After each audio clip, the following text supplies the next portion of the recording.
Assalamualaikum warahmatullahi wabarakatuh. Sampurasun. Alhamdulillah urang sadayana dipanjangkeun yuswa. Urang nuluykeun hanca mitra masih dina judul Janji Nu Mawapati, khususna ka kulawarga Juragan Pardi anu mana bojona Bulasmi nuju adu glajer. Suka kunaon eta teh. Sumaga mitra ameh teu nyangkolong kana waktos. Ibu, kunaon bu, kunaon? Mohon ibu, kunaon ibu teh? Sarip jeung Neng Epa hampir bareng nanya ka indungna anu keur motah adu glajer teu daek cicing. Samalah terus rumpu rampak kana awakna da puguh teu katingali. Tapi hiu jebrot. Beungeut Sarip katajong ku suku Bulasmi. Nya puguh ngajungkel ka tukang. Itu deui Neng Epa oge awakna kasepak ku indungna, rasa seueul meuneu nyeri. Sedengkeun Bulasmi terus adu glajer, awakna muter bari jeung ohek-ohekan. Puguh bae kayan teh jadi riweuh mata kariwang. Sabot keur kitu, rojol Juragan Pardi jeung Dani terus nyampeurkeun. Tapi teu bisa gancang. Sabab teu bisa ningali kana tincakeun. Samalah duanana oge leumpang bari jeung tidak ada lagor. Sarta terus ngadeuketan ka Bulasmi. Api hiu jebrot jengkang.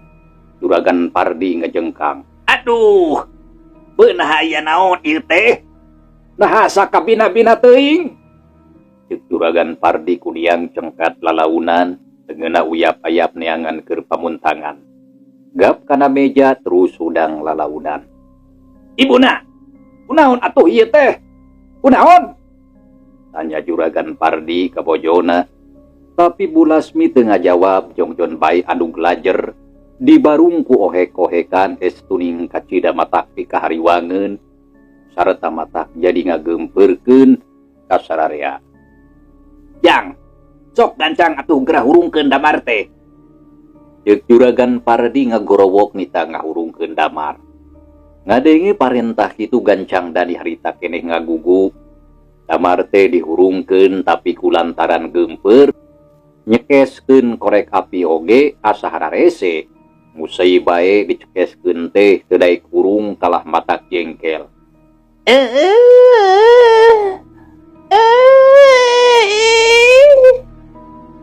Ngadenge sora Bulasmi ngajerit. Tapi rada laun disusul ku ohek-ohekan kawas aya anu nyekek. Ari awakna terus muter adu glajer. Dina kayan anu sarupa kitu cikikik kadenge deui sora anu seuri sababaraha kali estu mata kukurayeun. Awas anu keur nyeungseurikeun ka Juragan Pardi jeung anak-anakna.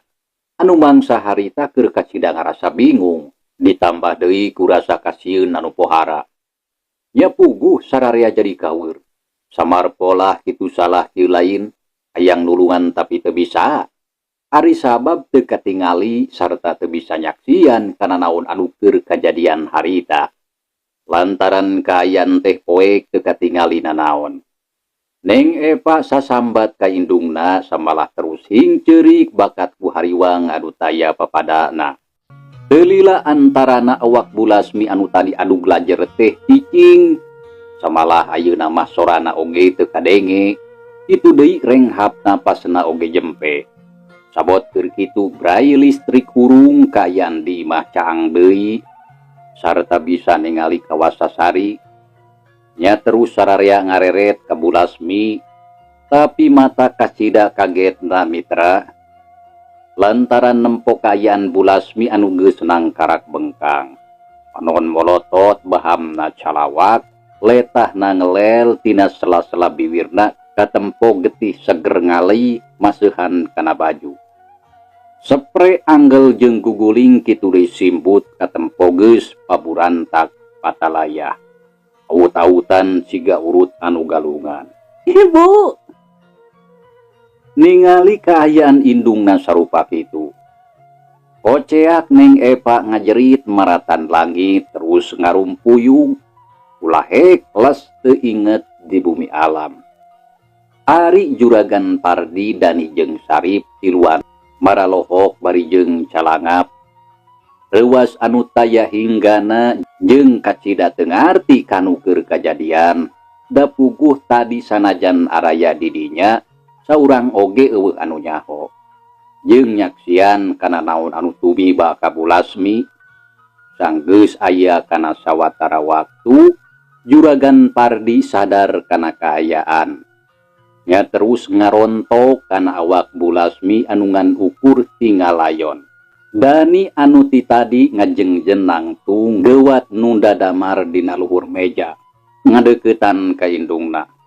Berbei cipanon ngalembereh mapai kana pipi, gabrug kana awak indungna kitu deui Sarip oge sarua. Antukna tiluanana harita careurik ngagukuk bari ngagulang gaper awak Bu Lasmi anu ngan ukur tinggal kurungna. Peuting harita raga geus papisah jeung nyawa. Ibu, Ceuk Sarip bari ceurik ngagukuk sirahna nyuuh kana dada indungna. Itu deui Dani oge harita ngagukuk ceurik sedih jeung nalangsa kaleugitan ku Bu Lasmi anu jadi indungna estuning matak nyeri kana hati. Ibu, kunaon atuh ibu teh? Nah geuning bet janten kieu. Ceuk Dani bari ngagebig-gebig awak indungna anu katempo geus oyag kabeh. Kasugri kaum dangu. Kajadian peuting harita di imah Juragan Pardi estuning mata keueung jeung mata ketir. Sarta teu mata kaharti kupikir teu gahontal ku akal. Nah naon sababna Bu Lasmi make jeung kudu maot ku cara anu sarupa kitu. Ibuna, kunaon make jeung bisa kieu? Ampura Kang Lasmi.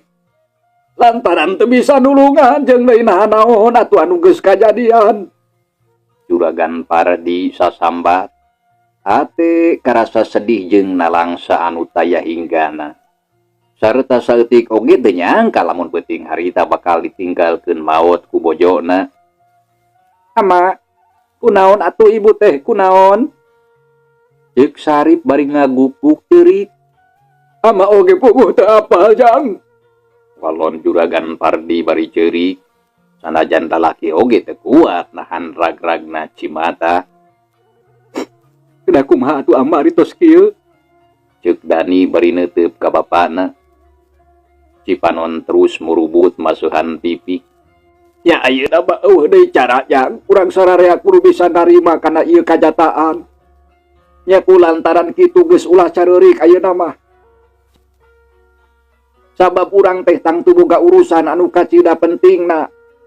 Nyaeta ngurus layon indung hidup anu tangtu teu bisa diantep kitu bae.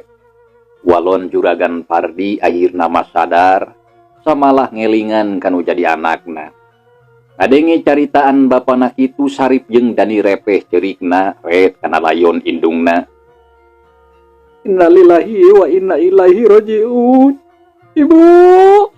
Ceuk Sarip bari terus ngusapanon indungna sangkan peureum. Itu deui bahamna dirapetkeun da bogoh karunya jeung watir. Sarta teu hade ari diantep molotot mah jeung deui matak sieun. Sanggeus kitu terus dirurub ku samping kebat.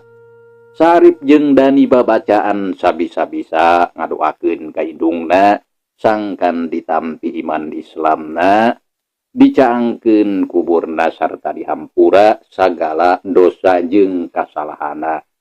Jatana ku Allah Subhanahu wa taala anu maha kawasa, pangeran sembaheun urang sarare.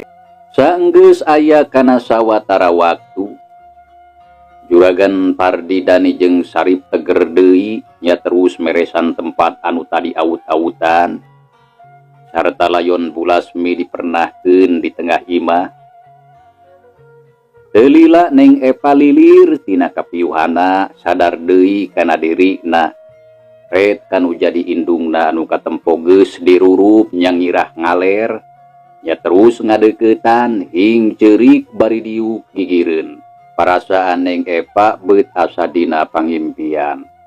Lantaran eta kajadian saeutik oge eueuh dina sawangan. Ibu teh bet ngantunkeun abdi, Bu. Ceuk Neng Epa sasambat kanu jadi indungna. Sorana ngalengis matak sedih. Ai geulis anaking anak ama. Hidup kudu cing sabar. Mata kieu oge geus nepi kana waktuna ibu hidup teh kudu ninggalkeun urang sararea. Ceuk Juragan Pardi ngadeuketan ka anakna terus dirangkul bari diusapan sirahna. Sarta sabisa-bisa di beberapa hatena. Neng Epa ceurik ngaguk-guk terus nyuuh kana awak bapana. Dani jeung Sarip ningali kitu teh pating aringhak. Sabab ngarasa watir kanu jadi adina anu tangtu bakal ngarumas. Da puguh mitra Neng Epa teh kasebut anak bungsu anu kacida deukeut ka indungna. Sarta tara daek jauh kaditu kadieu salilana sok bebarengan jarang papisah. Mangsa alam harita geus beuki peuting. Hujan geus mimiti raat, angin geus leler. Ngan hawa karasana kalah beuki tiis meuni nyecep. Ama, rupi salajengna kedah kumaha urang teh pamitos kieu? Tanya Dani bari melong ka bapana. Yang, ayeuna mah wayahna kaditu teang Mang Ocin jeung Bi Itoh gancang sina ka dieu. Samalah sakalian laporan ka Pak RT jeung ka para pangurus. Ka para pangurus anu sejena sangkan datang ngarah urang teu keung teuing. Nya mangga atuh ama. Jang, bisi ngarasa keung mah duaan kaditu ini teh jeung Sarip. Ngarah aya batur keun bae di dieu mah aya ama jeung adi hidup tong poho mawa batre we. Teangan meureun aya di kamar. Ceuk Juragan Pardi bari nunjuk ka kamarna. Jung Dani nangtung terus asup ka jero kamar bapana gap kana batre anu ditunda di luhur lomari. Gewat dicokot geus kitu gancang kaluar deui. Sang geus bebeja ka bapana Dani jeung Sarip buru-buru indit rek ngabejaan Mang Ocin. Sakalian rek terus laporan ka Pak RT anu dipercaya salaku pangurus lembur. Dani jeung Sarip lempang bari nyorot-nyorotkeun batre tapi teu bisa gancang. Sabab jalan teh barelok jeung laleueur. Da puguh ti sore keneh terus-terusan katinggang hujan. Lamun ceug teu ati-ati dina ngalengkah mah geus tangtu bakal labuh ti solepak. Sanajan kitu duanana terus bae laleumpang nya akhirna mah nepi ka hareupeun imah Mang Ocin. Anu katempo geus jarempling da puguh ti sore keneh oge geus sarare tibra. Punten Mang. Mang Ocin. Ceuk Dani uluk salam samalah bari jeung keketro kana panto. Ari Sarip nangtung gigireun bari tengah-tengo ka jero imah anu katempo hordeng narada nyingrai. Mang. Mang Ocin punten. Buka pantona Mang, ieu abdi. Ceuk Dani gegeruan deui sorana rada tarik sangkan kadenge kuno boga imah. Saha? Jawab anu di jero imah anu taya liam ti Bi Itoh lilir sarta nembalan ti kamar tapi teu buru-buru turun tina ranjang da puguh can sidi kana sorana. Bi Itoh enggal buka pantona ieu abdi Dani sareng Sarip. Walon Dani atoh ngadenge aya anu nembalan teh. Wah, ku tanden Dani ke antos atuh sakedap. Ceuk Bi Itoh harita terus ngahudangkeun Mang Ocin geus kitu jerut turun reket kadenge leumpang dina palupuh muru kana panto. Kolotrak muka tulak berai panto muka breh katempo Dani jeung Sarip kerajeg narangtung di luar. Aden, nah aya naon ieu teh nah meuni wengi-wengi? Ceuk Bi Itoh langsung tumanya da puguh kaget. Sabot keur kitu trojol Mang Ocin nyampeurkeun bari gigisi ayohna mah rada lulungu sabab keur sare diudangkeun samalah kolorna ge nyengsol. Geuning Aden anya pikeun saeu naon Aden? Tanya Mang Ocin bari neuteub ka duaan.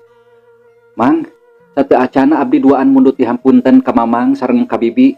Wireh parantos ngaganggu kanu nuju raos kulem. Walon Dani bari ngareret ka adina Sarip harita unggeuk. Ti sawios Aden, Sok mangga enggal geus saurkeun aya pikir saeur naon atuh. Ngadon sumbing dina kayaan wengi kieu. Laras Aden, mangga engkal saurkeun. Ceuk Mang Ocin jeung Bi Itoh gancang nanyakeun keperluanna. Puguh kieu kaperyogian abdi teh Mang. Ayeuna Mamang kali bibi kedah enggal karorompok. Margi pun biang parantos pupus. Dani harita ngabejakeun lamun indungna Bulasmi geus maot. Nya puguh atuh Bi Itoh jeung Mang Ocin duanana mani ngajenghok ngadenge beja kitu teh. Kumaha Aden? Juragan istri pupus. Tanya Mang Ocin kawas anu teu pati percaya. Sumuhun Mang telepat. Ayeuna masuk enggal ka ditu margi di rorompok mung aya ama sareng Epa hawatos. Abdi ayeuna bade teras ngawartosan ka Pak RT sareng kanu sanesna. Walon Sarip harita nitah buru-buru indit. Muhun, mangga atuh Aden pami kitu mah. Tapi sakada pun Mang bade gentos heula angguan. Dapir aku kedah kikilan. Nya mangga. Tapi ulah laminya Mang. Ayo atunya abdi sareng Kang Dani bade teras ka Pak RT. Sumuhun mangga Aden mangga. Nya saenggeus kitu mah Dani jeung Sarip ari indit ka imah Pak RT. Ari Mang Ocin jeung bojona gancang disalin baju.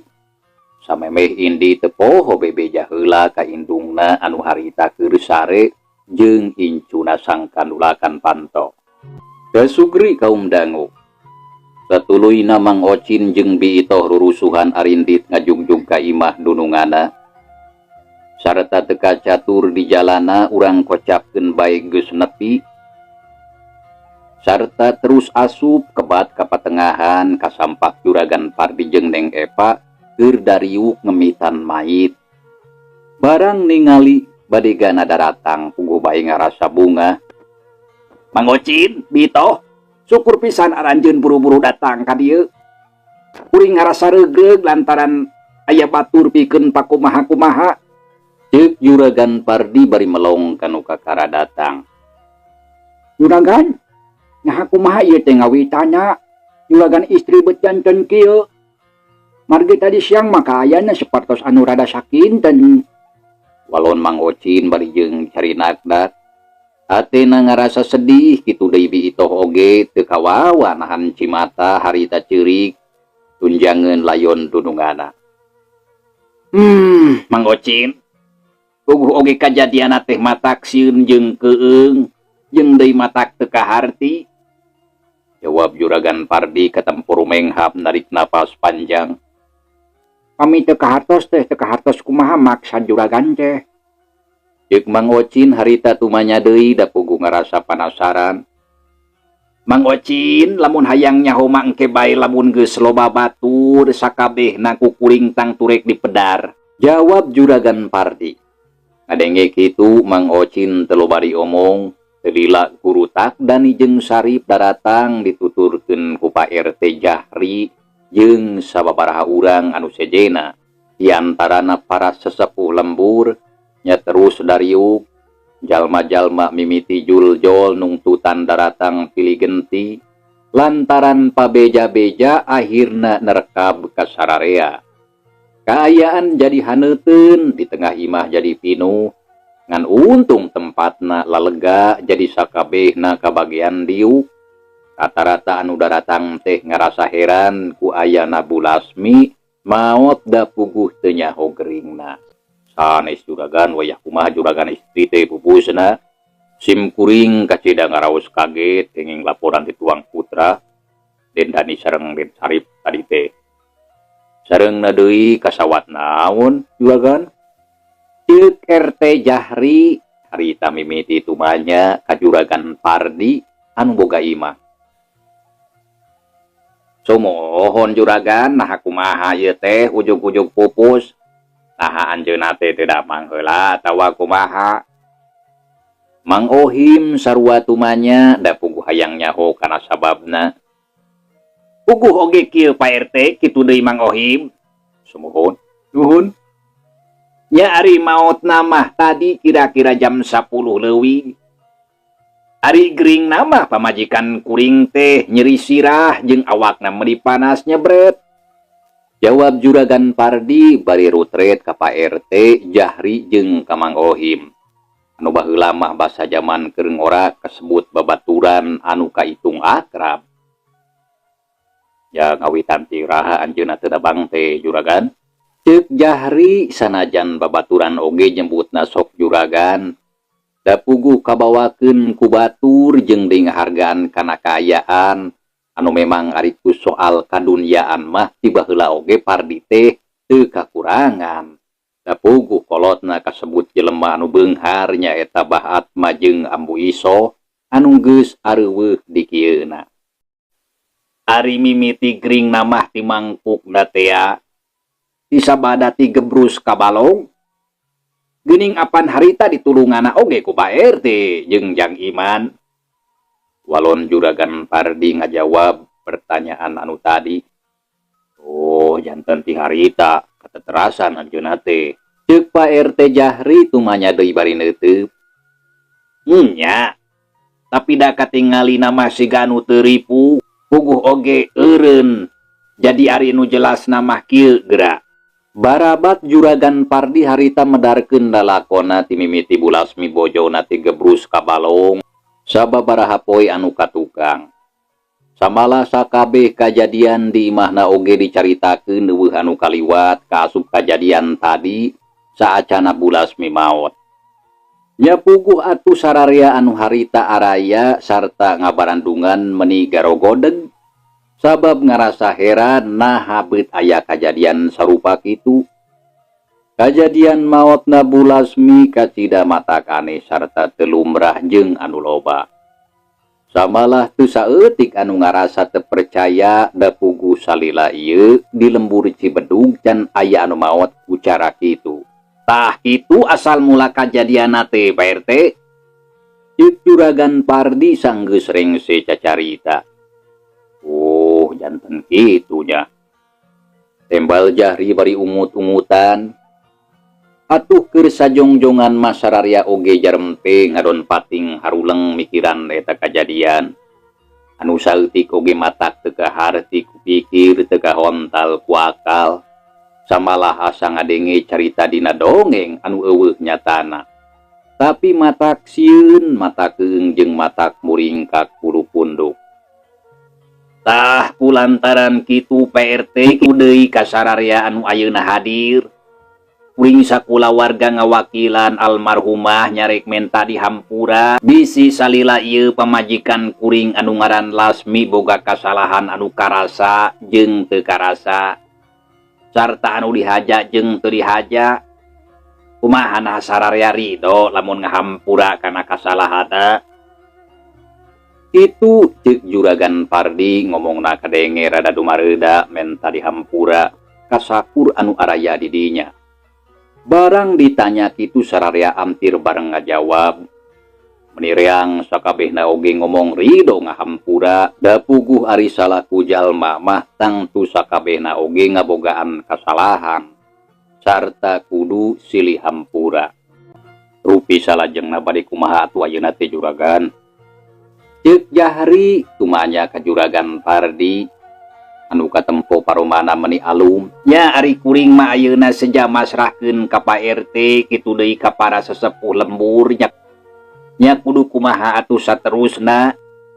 Lantaran terus terang kuring mah teu ngarti kana palebah urusan mayit. Tah kulantaran kitu nyanggakeun bae ayeuna mah kumaha alusna. Walon juragan Pardi ngomong nadaria soal ngurus mayit diserenkeun ka Pak RT. Ya ari numutkeun sim kuring mah kulantaran ayeuna teh kaayaan geus peuting. Ieu layon urang kemitan bae ku sararea. Soal gurusna nya urang isukan we isuk-isuk bebarengan. Nya mangga atuh eta teu langkung Pak RT. Ngadenge jawaban kitu ti Pak RT. Juragan Pardi unggeuk nya tujuan. Aih Jang Dani, kumaha atuh lamun susulan kaditu adi hidep neng Lisna jeung salakina ka Bandung? Lantaran kudu gancang dibere nyaho. Ceuk Pardi harita ngareret ka Dani anu keur diuk bari ngeluk tungkul. Aih sumuhun dares ama, hampir hilap abdi teh. Mangga atuh ayeuna keneh ku abdi bade disusulan kaditu. Walon Dani bari neuteub ka bapana. Nya, tapi ulah sorangan duaan jeung Sarip. ngarah aya keur batur ngobrol di jalan. Jeung deui kade ulah tarik teuing ngajalankeun mobil teh ulah sok ngebut bisi cilaka. Da anu penting mah bisa nepi kalayan salamet. Nya sanggeus ngomong kitu mah Jung Dani nangtung kitu di Sarip. Leos ka kamar nyokot jaket jeung kunci mobil. Satuluyna harita keneh Arindi trek ngabejaan Lisna jeung Indra salakina anu dumuk di kota Bandung. Kasugri kaum dangu. Kayan alam harita geus liwat di tengah peuting. Imah Juragan Pardi kadenge sora jalma anu ngaraji ngadoakeun Bu Lasmi anu geus mulang ka alam kalanggengan. Bitoh kupra keprek di dapur di baturan ku awewe duaan nyayagikeun cai haneut jeung cai kopi keur anu karemit ngarah teu narundutan. Gancangna waktu teu karasa. Harita teh geus nincak kana datangna wanci salat subuh. Anu karemit baralik heula saterusna Arindit ka masjid lantaran kudu ngalakonan salat anu 5 waktu. Tapi teu lila. Sanggeus rengse baralik deui ka imah Juragan Pardi terus ngarumpul. Air teh Jahri cucih ngabagi-bagi tugas ka baturna. Sararia barang gawe bebarengan. Sabot keur kitu torojol Dani jeung Sarip daratang bareng jeung Lisna katut Indra samalah indung Bapak Indra oge harita datang. Mitra cageula ieu carita urang tunda heula, insyaallah kin urang lanjengkeun deui. Hatur nuhun kana naon rupi peratosana, wilujeng kantun. Wassalamualaikum warahmatullahi wabarakatuh.